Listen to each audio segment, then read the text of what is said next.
Hello friend, সবাই কেমন আছো? আসসালামু আলাইকুম। সবাই ভালো আছো নিশ্চয়ই, আমরাও অনেক ভালো আছি। তো আজকে ইচ্ছে হলো যে আমরা ঘরোয়াভাবে চলো এগ রোল বানাই। সব সময় তো দোকানে কিনে খাই, তো চলো আজকে আমরা বানিয়ে ফেলি। তো চলো প্রথমেই ময়দাটাকে ভালো করে মিক্সড করে নিয়েছে, লবণ দিয়েছে একটু, আর এমনি ঠান্ডা পানি ব্যাস দিয়েই ভালো করে ময়ান দিয়ে নিয়েছে। তার আগে সবজি বলতে শসা, গাজর, লঙ্কা এগুলো ভালো করে স্যালাডের জন্য কেটে নেব।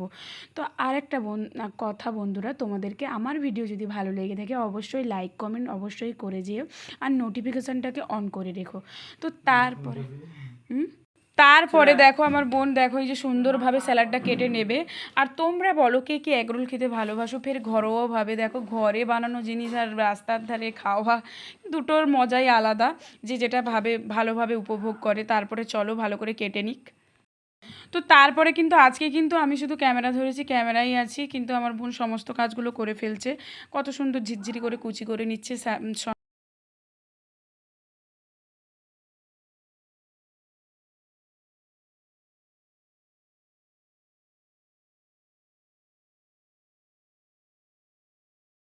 তো তারপরে দেখো শসাটা ভালো করে কুচি কুচি করে নিচ্ছে। তারপরে ময়দাটাও 5-10 মিনিট রাখা হয়ে গেল, এই ফাঁকে এই কাজগুলো করে নিলাম।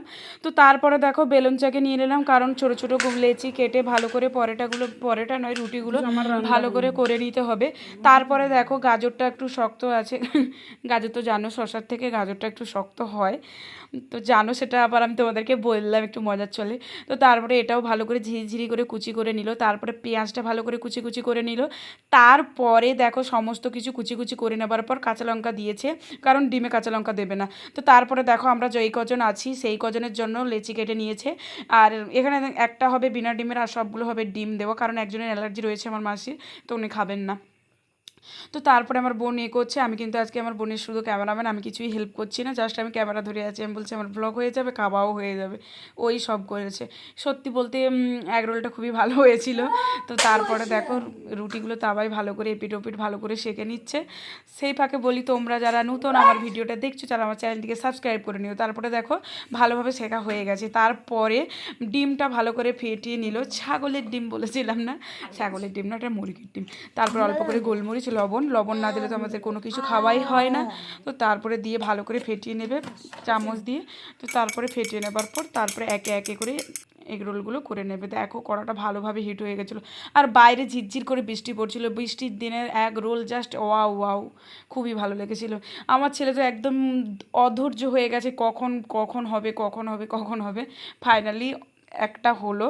আর এইভাবে প্রায় সবগুলো শেষ করার পরে তারপরে দেখো স্যালাডে অল্প করে বিট লবণ, একটু ধনে জিরে গুঁড়ো, আর হচ্ছে গোলমরিচের গুঁড়ো দিয়ে ভালো করে মিক্সড করে নিয়ে, তো তারপরে এগরোলটাকে যে মোড়াবে তার জন্য আমার ছেলেকে বললাম যে ওর খাতার কাগজগুলো ছিঁড়ে নিয়ে আয়, তো না হলে এগরোলটা মুড়বে কী করে। তো চলো, আমাদের বাড়িতে তো আর সেই এগরোল মোড়ার ওই সিরিজ বলছি, সরি ওই কাগজগুলো নেই। তারপরে কেসান কেচাপ দিয়ে বেশ তার সঙ্গে আবার একটু কাসুন দিয়ে, আমার ছেলে খেতে পছন্দ করে, অ্যাড করে দিল। উফ, সেই লেভেলের মজা হয়েছিল। তো তোমরাও নিশ্চয়ই এরকম অনেক আগে বানিয়ে খেয়েছো, আমরাও খাই, কিন্তু রেসিপিটা তোমাদের সঙ্গে আজকেই শেয়ার করলাম। তারপরে আমার ছেলে খেতে বসে পড়েছে, বলে যতক্ষণ না দেবে আমি ততক্ষণ না খেয়ে পড়তে যাবো। তো চলো আজকের ব্লগটা এখানেই শেষ করলাম। ভালো লাগলে অবশ্যই লাইক কমেন্ট শেয়ার